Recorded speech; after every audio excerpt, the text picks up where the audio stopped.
Subscribe to our channel by clicking the subscribe button. Click the bell button and enjoy the latest uploads from our channel. ये है दोस्तों अहिल्या देवी की असली कमाई। ठगी से रह गई द्वारिका बाई साई। नमस्कार दोस्तों, स्वागत है आपका आपके अपने चैनल हंग्री स्पिरिट्स में। हंग्री स्पिरिट्स देख रहे सारे दर्शकों का मैं अंजू शर्मा दिल से स्वागत करती हूँ। वो दिल ही क्या जो ह्यूमैनिटी न जाने, यही एग्जाम्पल सेट करती है अहिल्या देवी। यही उनकी कमाई तब भी थी और आज भी है। इसलिए हम और आप उनके लिए बातें करते हैं, उनकी अच्छी बातों को अपने जीवन में लाने की कोशिश करते हैं। हम ये नहीं कहते कि इतना राज किया, ये किया, वो किया। हम कहते हैं कितना कंपैशनेट हार्ट था, कितना लोगों के लिए उनके दिल में दया भाव था, कैसे उन्होंने अपने आप को ताक पे रख के भी लोगों की मदद की, लोगों की हेल्प की। ये है अहिल्या देवी की असली कमाई, जिसका नजारा हमने सीरियल में देखा। चलिए बात करते हैं, मगर पहले वही गुजारिश, जिन्होंने अभी तक चैनल को सब्सक्राइब नहीं किया है कर लीजिए। साथ में दोस्तों बेल आइकन दबाइएगा ताकि आपको हमारे वीडियोस के नोटिफिकेशन मिलते रहें। द्वारका बाई साहब ने तो अपनी तरफ से पूरी तैयारी करके रखी थी कि कैसे भी करके शिवरात्रि की पूजा में अहिल्या को डांट पड़वानी ही पड़वानी है, उसकी बेइज्जती करवानी ही करवानी है गौतमा से। गौतमा जो पहले से ही अहिल्या से नाराज रहती है, इसी चीज का फायदा द्वारका उठाती है। क्योंकि अगर विघ्न होगा, अगर पूजा में डिले होगा, तो घूम फिर के बात सुनवाई अहिल्या पे ही आएगी कि अगर ये काबिल होती तो मुझे ये दिन देखना ना पड़ता। ये सारी प्लानिंग प्लॉटिंग द्वारका ने करके रखी थी। मगर द्वारका ये भूल गई दोस्तों कि जिसकी पूजा हो रही है, यानी कि शिव शंभू, उसके लिए अहिल्या हमेशा इतनी ज्यादा पूजा प्रार्थना करती है। जहां भी हो, जिस जगह पे भी हो, उसके दिल में शिव ही रहते हैं। वो हमेशा शिव को नमन करती है, हमेशा उनसे बातें करती है।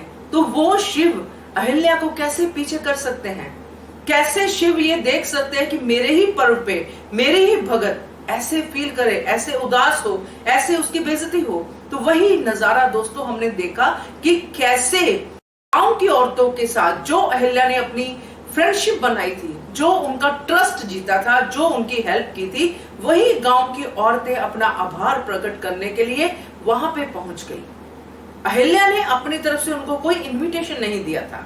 सिर्फ उनको लगा कि हम अगर शिव की सामग्री लेके जाएंगे तो अहिल्या को खुशी होगी, हमारी छोटी रानी को खुशी होगी। इसलिए वो सब की सब वहां पे पहुंच गई और साथ में उनके थी सामग्री।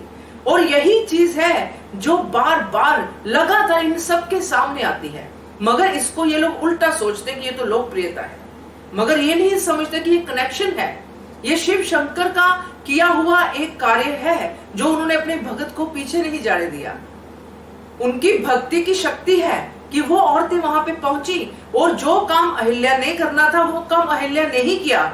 स्तोत्र कौन बनी? अहिल्या ही बनी, क्योंकि हर बार अहिल्या ही तैयारी करती थी पूजा की।